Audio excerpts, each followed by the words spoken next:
¿Tu hijo empieza algo pero no lo termina? ¿Explota con facilidad cuando le cambias hasta lo más mínimo de tu rutina? ¿O quizás no logra concentrarse? Esto tiene que ver con algo llamado funciones ejecutivas. Y hoy en este video te vengo a explicar qué son y qué estrategias prácticas puedes utilizar tú en casa para poder apoyarlo. Si quieres tener una mini asesoría conmigo de forma gratuita, te invito a que te registres ya mismo a mi membresía de YouTube. Lo único que tienes que hacer es comentar aquí abajo la palabra membresía y te envío todos los datos. Mi nombre es Fabiana Martín, yo soy terapeuta ocupacional infantil, ya con más de 14 años de experiencia. Estoy certificada en integración sensorial y hoy quiero venirte a explicar este término que quizás no lo has escuchado, pero que puede darte respuesta a todas esas dificultades que tu pequeño puede estar presentando en casa o en la escuela, especialmente si es un niño neurodivergente que tiene un diagnóstico tanto de autismo o como el trastorno del déficit de atención e hiperactividad. Así que quédate hasta el final porque te voy a explicar qué son y qué estrategias sencillas y prácticas puedes hacer en casa para poder manejarlo y apoyarlo muchísimo mejor. ¿Qué y cuáles son esas funciones ejecutivas? Bueno, yo quiero que ustedes se imaginen que estas funciones son como el director de una orquesta. Son habilidades cognitivas que nos ayudan a organizar, a planificar y sobre todo a manejar nuestras emociones y nuestras conductas en nuestro día a día. Muchos de los niños neurodivergentes se les dificulta esta área, porque imagínense que es una casa y estas funciones ejecutivas que están aquí en el lóbulo prefrontal son las últimas habilidades en desarrollarse. Y muchos de estos niños que tienen inmadurez en este desarrollo tienen dificultades en la gran mayoría, no voy a decir todas, pero en la gran mayoría de estas funciones ejecutivas. ¿Cuáles son estas funciones ejecutivas? Aquí les voy a nombrar algunas. La primera es el control de impulsos. ¿Cuán difícil es para muchos de nuestros niños esta parte de controlarse cuando están haciendo una fila en el colegio, en un supermercado y quedarse quieto? Cuando mamá de pronto está hablando y lo interrumpo. De pronto estoy pensando y ¡prum! Hablo sin poder controlar y saber y entender que tengo que esperar. Es muy complejo. Esa es la primera función ejecutiva. La segunda, la memoria de trabajo. Esto requiere recordarse, ponerlo así como en un cajón, lo que se trabajó para después sacar. ¿Cuántas veces ustedes le preguntan a sus hijos, ¿cómo les fue en el colegio? Bien. ¿Qué hiciste? No sé. ¿Qué almorzaste? No sé. No se recuerda, Esa parte de esa memoria de trabajo, tanto visual como auditiva, tienen dificultades en estas funciones ejecutivas. La número 3, flexibilidad cognitiva. Muchos de los niños que tienen dificultades en esta área parecen ser inflexibles, les cuesta muchísimo el cambio, la rutina. Si ya tienen algo preestablecido, predeterminado, cambiarlo es muy complejo. La número 4, planificación y organización. ¿Cuántos de estos niños olvidan las cosas en el colegio, el suéter, la lonchera? Parecen desorganizados en su trabajo, empiezan a no lo terminan. Cuando van, por ejemplo, a un supermercado o a un sitio, nosotros nos tenemos que planificar de qué es lo que voy a llevar, qué es lo que voy a comprar. Esta área de esta función ejecutiva para muchos de estos niños se les dificulta. La parte de la autorregulación, no explotar con facilidad ante una emoción. El manejo del tiempo. De pronto tenemos 10 minutos para vestirnos e irnos. Muy complejo esta área de manejar el tiempo, o sobre todo en los exámenes o a la hora de hacer tarea o a la hora de comer. Y por último, atención sostenida. Lograr concentrarse y mantener esa atención requerida para una actividad por un periodo de tiempo. Estas son algunas de las funciones ejecutivas, no son todas. Y muchos de los niños que presentan trastorno del déficit de atención e hiperactividad o autismo, se les hace bien complejo estas áreas de estas funciones ejecutivas, porque recuérdense que ese cerebro todavía está inmaduro Y esas son habilidades cognitivas de, pues ya como alto nivel, ¿no?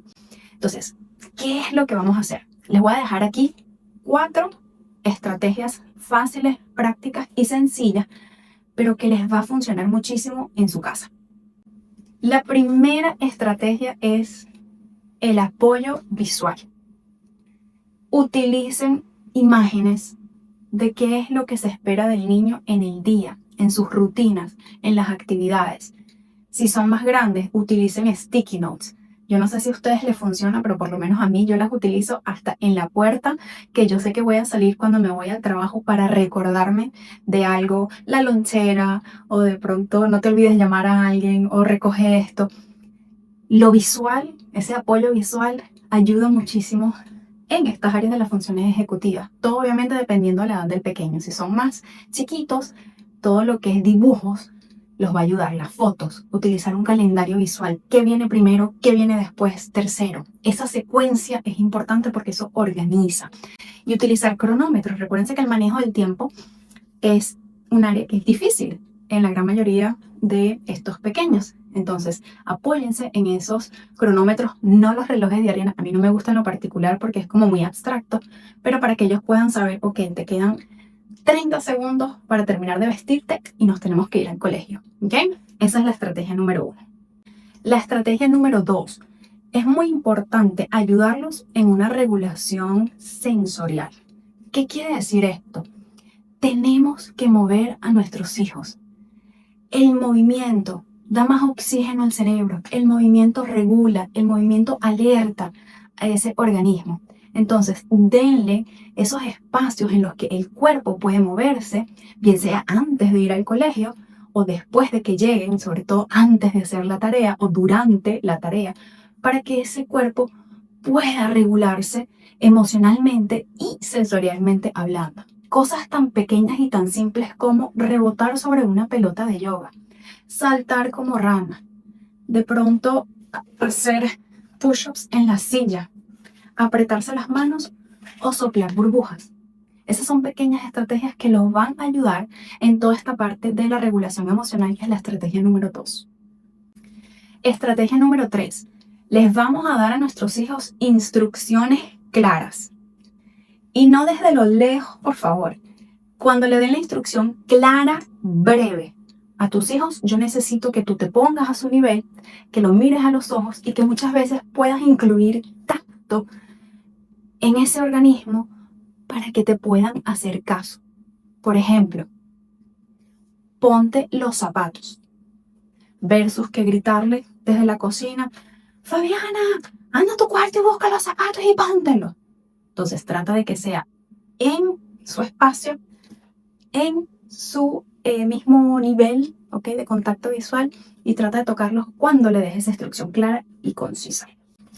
Y la estrategia número 4 es la anticipación. Le van a explicar a sus hijos. Para mí es muchísimo mejor con un visual qué es lo que va a suceder. Por ejemplo, hoy nos vamos a levantar, vamos a vestirnos, vamos a desayunar y vamos a ir al colegio.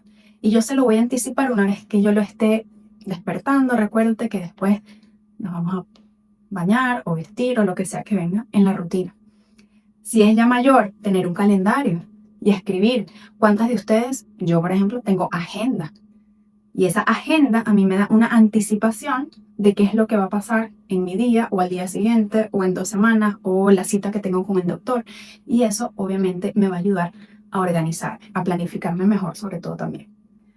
Así que bueno, ahí ya tienen la explicación de qué y cuáles son esas funciones ejecutivas, qué estrategias van a utilizar para poder apoyar a estos niños. Así que recuérdense que no es que sus hijos les quieren hacer la vida miserable, no es que son flojos, no es que son desorganizados y tengo que hacerle todo yo porque son malcriados. No, ellos necesitan de ti, de tu apoyo, porque en estas áreas, en estas habilidades cognitivas, no se desarrollan de la nada, necesitan de ti.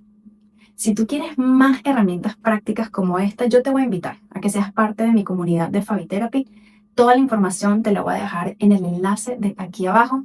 Y si tú sabes de alguien que se puede aprovechar de este video, mándaselo para que pueda entender y utilizar estas estrategias y herramientas con sus pequeños. Cualquier duda, comentario, sugerencia que quieras tener, aquí en la sección de los comentarios me lo puedes dejar, que con muchísimo gusto te leo. Nos vemos en la próxima y no te olvides de suscribirte a mi canal de YouTube si tú todavía no lo haces.